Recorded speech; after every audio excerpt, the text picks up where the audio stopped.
Amado, nós estamos aqui na nossa escola dominical, estamos aqui estudando o livro de Neemias, com a visão de batalha espiritual.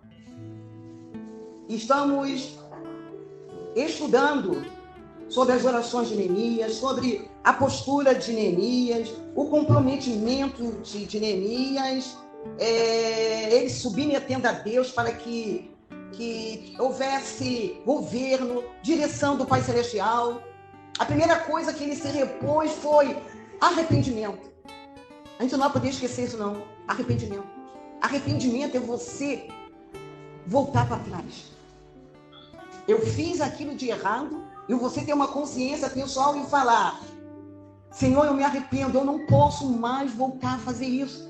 Geralmente, quando tem um arrependimento genuíno, a gente passa até 1, 2, 3 dias ali falando: ai, meu Deus, eu me arrependo. Por que eu não vi a tua voz, tá entendendo? E ele não nasceu nem em Jerusalém, ele nasceu na Babilônia. Mas ele tinha consciência que as coisas que aconteceram, que levaram o povo a 70 anos de exílio babilônico, ele sabia que foi por causa da desobediência. Foi por causa de uma murmuração, foi por causa que não quis ouvir a voz de Deus. Aí ele pediu ali: Senhor, me perdoa teu servo, perdoa os teus servos. E ele estava convocando um arrependimento. Amados, para nós sermos assertivos na nossa batalha espiritual, em nome de Jesus, que haja arrependimento. Eu falo que arrependimento é diferente de remorso. Remorso, a pessoa chora, não é? Soluça. Daqui a pouco amanhã está fazendo a mesma coisa, esqueceu? Isso é remorso. Remorso é uma culpa. Arrependimento não é culpa. Arrependimento é você ter a consciência que você errou e que você precisa pedir perdão a Deus, reconhecer o seu pecado e mudar a trajetória da tua vida em obediência para não errar mais. Na segunda oração, nós vimos que ele já estava indo para a missão, mas ele orou de novo e ele pediu o quê? Direção. Na nossa vida, tudo que a gente vai fazer, peça a direção a Deus, peça o governo de Deus. Se você for fazer alguma missão, se você tiver que fazer alguma coisa para vós, que às vezes a gente está com alguma coisa que a gente vai ter que fazer, amados, em nome de Jesus, pede assim: Senhor, me orienta. Aí começa a falar: Senhor, eu tenho que fazer isso, mas eu preciso de provisão, eu preciso que alguém me indique. Daquilo que você vai fazer, me dê sabedoria, me dê estratégia. Essa foi a segunda oração de Neemias.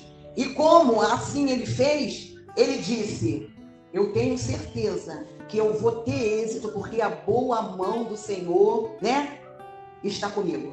E se a gente seguir esses passos, procurar não esquecer, a boa mão do Senhor vai estar conosco. Que Deus gosta que a gente mostre arrependimento, sabe? Que a gente volte ao bom caminho. Deus quer e gosta quando um filho pede: me dá direção, me dá teu governo. A gente tem que escancarar mesmo, a gente não pode aliviar para nós não, tá? Senhor, é minha linha, me coloca no prumo. O que é que eu estou fazendo de errado e que eu não estou vendo? O que é que eu estou fazendo de errado? O que é que eu estou fazendo achando que está certo ou não está? Vai ter que abrir o coração. Porque às vezes você está fazendo uma coisa, você pensa que está certo, não. Aí pega mesmo para você e fala assim: Senhor, me revela um profundo escondido.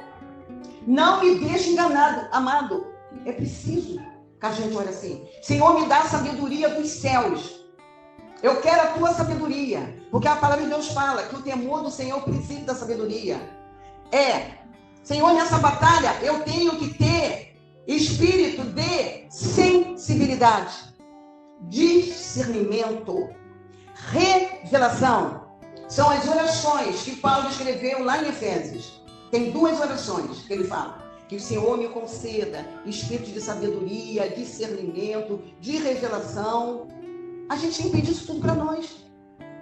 E tenha um tempo de orar por nós mesmos, para a gente estar bem. Se a gente não estiver bem, a gente não vai conseguir ficar na batalha. E como a pastora falou que hoje a gente já pode entrar nas portas, porque nesse livro de Neemias são descritos 12 portas. E logo no capítulo 2, Neemias já passou por 3 portas.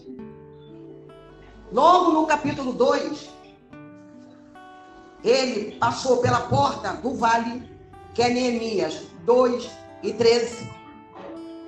A porta do monturo, Neemias 2:13. E a porta da fonte, Neemias 2:4. Portas. Portas abrem o quê? Porta abre para fora ou para dentro? A maior parte das portas são para dentro. Agora estão fazendo porta de correr, mas desde a antiguidade, portas para dentro. Sabe por quê? Porque porta é sinal que você está tendo uma segurança. Como é que você vai botar uma porta para fora? Aí você vai abrir para fora, quem está lá vai te pegar, gente. Não pode.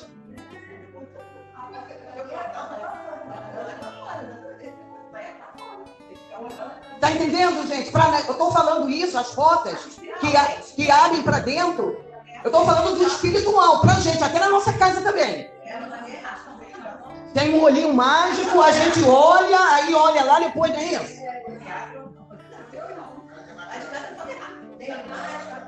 Mas a gente vai seguir o quê? A palavra do Senhor. Porque tem várias inovações. Deixem as inovações. Que muitas inovações estão desvirtuando o que é certo. O que está na palavra de Deus. Está te confundindo. O que é que se define portas? Foram 12 portas. Eu tenho que falar um pouquinho sobre portas. Se não der para entrar hoje, não tem problema não, tá? Porque eu não vou começar a falar sobre portas sem os irmãos entenderem qual é o valor e qual é a definição e a importância das portas, das 12 portas do livro de Neemias.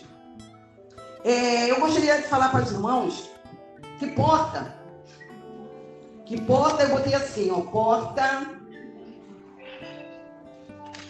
A porta se define por aquilo que a gente preza para ter uma segurança. Amados, das 12 portas do período bíblico, que está aqui relatado no livro de Neemias, hoje só existem 8 portas, tá? Depois eu vou trazer isso escrito, porque não tem como a gente guardar tudo. Tá? Vai ser escrito bonitinho para a gente ter o nosso acervo, para a gente sempre olhar, ouvir, tá bom? Então, das 12 portas do período bíblico, só existe hoje 8 portas. É a porta nova, a porta de Damasco, de Herodes, de Santo Estevão, a porta dourada, que é chamada da porta oriental, que é a mais importante, a porta de Sião, a porta dos muros e a porta de Jaffa. Na nossa estudo aqui, a gente vai estudar o porquê de cada nome dessas portas. Amados, as 12 portas iniciais foram Porta das Ovelhas, Porta dos Peixes. Eu queria falar para os irmãos que nesse capítulo 13 aqui, já assim, ó, no capítulo 2 ele passou por 3 portas. Quando chega no capítulo 3, ele fala sobre as 11 portas. Tá? Estão todas ali no capítulo 3. Só faltou a última, que é a porta de Efraim, que está relatado no livro de Neemias, capítulo 12, versículo 32.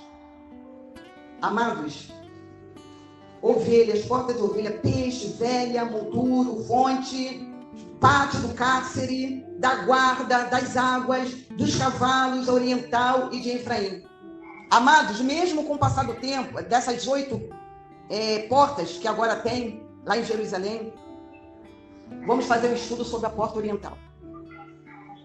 Se você chegar lá em Jerusalém, é a coisa mais linda, por isso que é bom de estudar. Vocês sabiam que a porta oriental, das 8, a porta oriental estava fechada? Mas fechada mesmo ali, com concreto mesmo. E os judeus, eles têm tanta confiança que é Deus que está zelando por essa porta, que eles não colocam guardas. Imagine o tamanho dos anjos que guardam essa porta oriental. A porta oriental está fechada, chamada de porta dourada. A porta oriental, a única das 12 portas, que dava acesso direto ao templo de Jerusalém. Vocês estão entendendo? Que coisa linda. A porta oriental está de frente para o Monte das Oliveiras e era usada por Jesus para ir ao templo. Que coisa linda. Na ocasião da ascensão de Jesus, que ele ascendeu aos céus, que está relatado em Lucas 24, 51, esta porta foi fechada. E assim se mantém até o dia de hoje. Esta porta representa para nós a volta de Jesus. Está entendendo? Jesus foi o último, antes dele ascender ao céu, que passou por essa porta. A porta está fechada. Quando ele voltar, ele vai passar por essa porta. O que eu acho lindo da palavra de Deus, que o profeta Ezequiel profetizou sobre isso. Tudo há mais de 700 mil anos atrás já aconteceu isso. Olha só, que coisa linda. O profeta Ezequiel, no capítulo 44, 2, ele profetizou: disse-me o Senhor, esta porta, que é a porta oriental, que está lá lacrada, permanecerá fechada. Não se abrirá, ninguém entrará por ela, porque o Senhor, Deus de Israel, entrou por ela. Por isso permanecerá fechada. A porta oriental é a porta exclusiva de Deus e da sua glória. Ezequiel 43, 2 e 4. Vocês estão entendendo? Agora imagine quando a gente ficar sabendo o estudo de todas as portas. Essa porta oriental, que é a mais preciosa, que representa Jesus, podemos saber, falar que é Jesus. Quem é a porta, gente? Eu sou o quê? A porta. É a porta mais preciosa. Ele fala, eu sou a porta. Glórias a Deus, glórias a Deus. E nós sabemos que quando a gente deixa Jesus entrar na porta do nosso coração, ele protege ou não protege? Ele fecha a porta do nosso coração para os ataques do mundo? Ou ele não fecha? Porque o que Provérbio diz? Sobre tudo que deve guardar, guarda o teu coração. Porque a porta de entrada, não é isso? E de saída. Não é isso? Essa porta oriental é o nosso mestre. Ele é a porta. Quem entrar por mim, o quê? Entrará e achará o quê? Passagem. Ele é a nossa porta. Se a gente entrar por essa porta em obediência, em fazer aquilo que o mestre está querendo para nós, a gente vai ser bem sucedido. Na batalha espiritual que nós estamos estudando aqui, que nós estamos enfrentando, a gente tem que vigiar para a gente não entrar em portas erradas. Existem portas que levam a caminhos, né? Que parecem bons aos nossos olhos, mas no fim são caminhos de morte. Aleluias. Esse estudo é um estudo maravilhoso. É um estudo precioso para nós nestes dias. E eu quero falar hoje, eu quero ler aqui para os irmãos no capítulo 2, que começa a falar assim, ó, é do 12 ao 16, ouçam. E cheguei a Jerusalém e estive ali 3 dias. E de noite me levantei eu e poucos homens comigo. E não declarei a ninguém o que meu Deus me pôs no coração para fazer em Jerusalém. E não havia comigo animal algum, senão aquele em que montava. E de noite saí pela porta do vale. A primeira porta que Neemias saiu foi pela porta o quê? Do vale. Para a banda da fonte do dragão. A gente vai estudar tudo isso, sabe? Que é a fonte, porque tem esse nome. Para a porta do monturo, segunda porta. Primeira do vale, segunda do monturo, Contemplei os muros de Jerusalém, que estavam fendidos, e as portas que tinham sido consumidas pelo fogo. E passei pela porta da onde? Da fonte. E ao açude, né? Do rei. Outras traduções falam viveiro. Mas é açude mesmo, né? Açude. Eu gosto muito da tradução do João Almeida. Porque ele não fica arrumando moda, não. Tem tradução aí que estão chamando amor até de caridade. Caridade é uma coisa, amor é amor. Por isso que eu fico agarrada com a minha Bíblia de Genebra. Tradução fiel de Almeida. Não fica trazendo. Querem trazer tanta compreensão, está confundindo.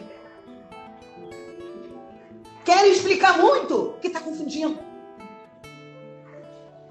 O que tem viveiro com açude, pelo amor de Deus? Tem isso. Mas ainda bem que a gente está firme aqui, atento. Glória a Deus. Ao açude do rei. Não havia lugar por onde que eu pudesse passar. A cavalgadura estava debaixo de mim. Aí termina assim. Então de noite subi pelo ribeiro e contemplei o muro e voltei e entrei pela porta do vale e assim voltei. Amados, ele teve uma trajetória aqui que é a nossa trajetória da nossa batalha espiritual. Quando ele chegou lá, ele saiu pela porta do vale. O que diz o Salmo 23, versículo 4? Ainda que eu ande pelo vale da sombra da morte, não temerei mal nenhum, porque tu estás comigo. A tua vara e teu cajado me consolam. Quando ele chegou ali, a primeira porta que ele falou foi a porta do vale, porque ali tinha morte. Ali os sonhos tinham sido cheios. Tinha morte física e morte espiritual. E na nossa batalha, a primeira coisa que a gente entra, que a gente fica, é num vale. Se a gente olhar para a palavra de Deus, todas as batalhas foram feitas no vale. Josué, quando ele travou aquela batalha ali, a favor dos Gebionitas, ele ficou ali no vale de Ajalon. Vale. Davi, quando ele travou a batalha contra os gigantes, foi num vale. Era conhecido como os terebentinos, né? Era o tipo de uma árvore que tinha ali. Tá entendendo? Vale. Batalhas. Mas eu vou dar uma boa notícia. Nessa batalha espiritual, que Neemias começou a travar. Assim que ele chegou para visualizar e que nós estamos entrando nessa batalha, que estamos na batalha, eu quero falar que tem fonte. Que todos os vales, se os irmãos olharem assim quando passa, né? Que eu gosto muito quando tem esses modo viagem. Em todos os vales, sempre tem um córrego, já viu? Ele sempre passa no rio. Sabe por que tem um rio? Porque a sequência de Neemias foi essa. Primeiro do vale, depois do monturo, depois do quê? Da fonte. Não é isso? Vai ter refrigério na nossa batalha espiritual que está travada. Jesus fala, eu sou a fonte da água viva. Quem vem a mim não vai ter sede, ele não vai lançar fora. Nessa batalha espiritual que nós estamos aqui, nós temos que seguirmos o exemplo dessa mulher samaritana. Senhor, dá-me de beber dessa água.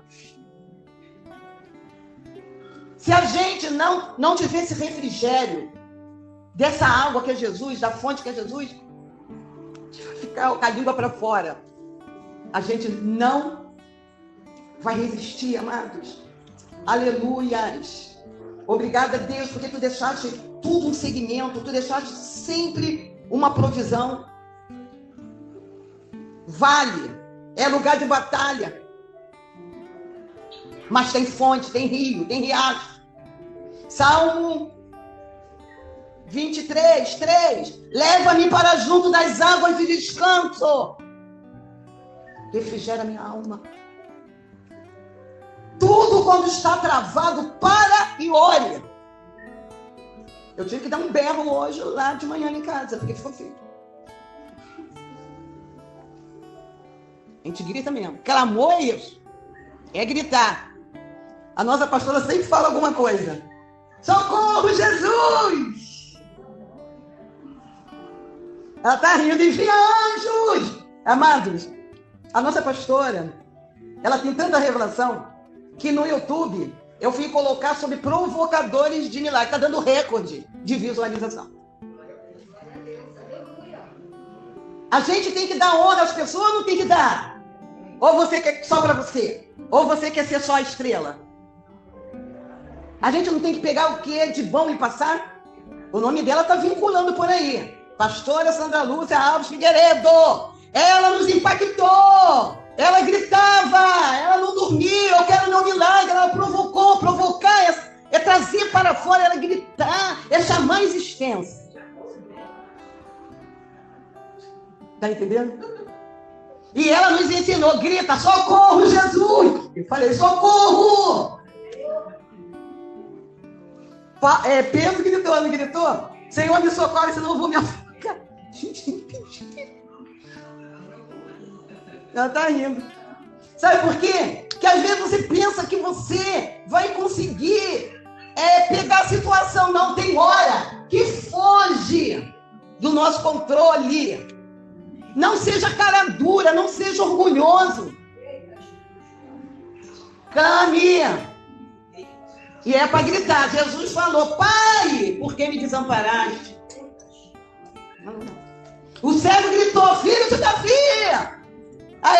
Eu preciso desse celular. Que é isso? Que fúria é essa? A unção que quebra, unção que tira o peso, a autoridade que Deus deu. Não saia das vossas casas sem ungir os vossos pés. O óleo que nós temos em casa não é para ficar ali enfeitando, não. Quem tem batalha espiritual à noite, durmam ungidos. Não, Satanás, você não vai tocar, não. Porque quem é aqui que não teve batalha de sentir a presença maligna do lado? Satanás querendo tocar. Isso é sério que nós estamos falando. Ele é abusado. Quem é que não tem afronta? Às vezes nós estamos orando aqui com uma pessoa. Aí o irmão fala, a pessoa fala, põe esse macaco para correr na tua casa agora, Sandra. Tem um diabo aí do lado de fora, tá entendendo? Deus mostra. Aí queima. Aí unge embaixo da cama de vocês, tá? Costuma criar cobras. Procurem pedir para Deus mostrar. Tá? Senhor, o que é que eu não estou vendo aqui? Bate nas paredes. Saia! Saia! A pastora já contou aqui que na batalha espiritual que Rebeca enfrentou, ela falou que quando entrou no quarto, ela falou, meu Deus, que isso? Não estou vendo nada. Daqui a pouco ela já sei. Deus direcionou dentro da parede. Falou que ela foi com tudo, com autoridade. Saia! Descobriu. Satanás não brinca. Fica dentro de paredes. Fica dentro dos móveis, em cima, embaixo. Por isso que a gente ora e fala assim, Senhor, cerca-me. Cerca-me, Senhor. Os anjos do Senhor acampam-se ao redor. Ao redor. Que Satanás está ao redor. Da onde tu vem, Satanás? De rodear a terra. Ele não está brincando. Está nos rodeando. Isso é uma verdade, está entendendo? Porque hoje nós vamos orar aqui aos pares. Ele ainda está com muita raiva, que a gente está estudando batalha espiritual e ainda botou ainda para pares orarem. A igreja não vai para fora. Glórias a Deus. Ele saiu do vale, presta atenção, olha a batalha de Neemias. Ele passou ali pelo vale, tudo destruído, guerra. E ele ainda foi ainda, moturo. Tá. Fala, pastora. Falar de oração. Então, ele saiu da porta do vale, aonde a guerra é travada. Ele não vai ainda pela porta do monturo. Tá pensando que é brincadeira? Tá pensando que Satanás pega leve? Monturo é grande quantidade de lixo, aglomeração de lixos, coisas insignificantes, ovelhas, monte de objetos desnecessários, local onde o lixo é depositado, monturo de difícil acesso. Esta porta dava acesso ao vale de Irom, lixão de Jerusalém. Numa batalha, o primeiro lixo que a gente vai ter que tirar de nós é o arrependimento, são nossos pecados. Nossos pecados estão deixando a gente de lixo. É lixo na mente, no coração, nas ações. O bocão da palavra, sabe? Língua, aquele monte de lixo, né? Coração que guarda, não perdoa. Mente confusa, olha quanto lixo. Para a gente entrar numa batalha espiritual. Para a gente reparar, levantar os muros. E as portas que estão queimadas, a gente vai ter que ser resgatado dessa porta do monturo. Quem é que já não passou, você olha e você fala assim, estou muito ruim, Deus. Quem é que já não fez assim? Estou ruim, Deus. Estou ruim. Eu sei que eu tenho que fazer as coisas, mas eu não estou fazendo. Quem é que pensa nisso, nessa reflexão? Glória a Deus por isso. Sabe por quê? Que nós temos o Espírito Santo de Deus, que é o nosso sensor. Ele incomoda. Se você está disperso, longe, não acontece nada, está muito ruim mesmo. Se não está acontecendo nada, olhem como Davi. Não te ausentes de mim o teu Espírito. Não, porque você está caminhando ao lado de Jesus. O teu coração não está ardendo. O Espírito Santo, você está entristecendo o Espírito Santo que te selou para o dia da redenção. Você está desprezando as profecias, tá muito ruim. Esse monturo aqui está difícil de passar. Já percebeu que tem monturo, que é tanto acúmulo de lixo que você não consegue tirar da tua frente? Quanto lixo tinha ali em Jerusalém? Tudo queimado, imagina. Quantos lixos? Quantos pecados? Quantas rejeições? Quantas mortes? Salmo 113, versículo 7 e 8 está escrito: Deus levanta o pobre do pó e do monturo, levanta o necessitado para fazer sentar com os príncipes. Lá no primeiro livro de Samuel 2, 8 e 9, ele fala também sobre a mesma coisa. Depois que Neemias passou pelo vale, pelo monturo, ele chegou à porta da fonte. Deus não vai deixar a gente ficar lá, sabe? Só na batalha, só no lixo. Ai, ufa. André até respirou. Graças a Deus que tem a porta da fonte. Jesus é a fonte de águas vivas. João 7, 37, 38. Fonte, nascente, que significa nascer, surgir, começar. Fonte, lugar onde brota água. Manancial. Eu vou ficar com o estudo por aqui, porque a gente tem que ter disciplina no nosso horário. Agora eu pergunto, igual que a pastora pergunta, foi boa aula? Deus está falando conosco? Que Deus nos abençoe. Nos dê um zelo pela palavra, da gente ouvir. Orar também, tira essa cegueira espiritual, tira esses tampões no ouvido. Que a gente possa crescer, como Pedro disse, a cada dia na graça e no conhecimento de Deus. Eu sou a pastora Sandra Brito, da Catedral Águas Profundas. Temos como pastora líder a pastora Sandra Lúcia Alves Figueiredo. Que Deus nos abençoe poderosamente, grandemente. Boa recuperação, pastora Sandra Lúcia, vamos falar? Boa recuperação, pastora Sandra Lúcia. Fala assim, nós te amamos, nós te amamos. Amém.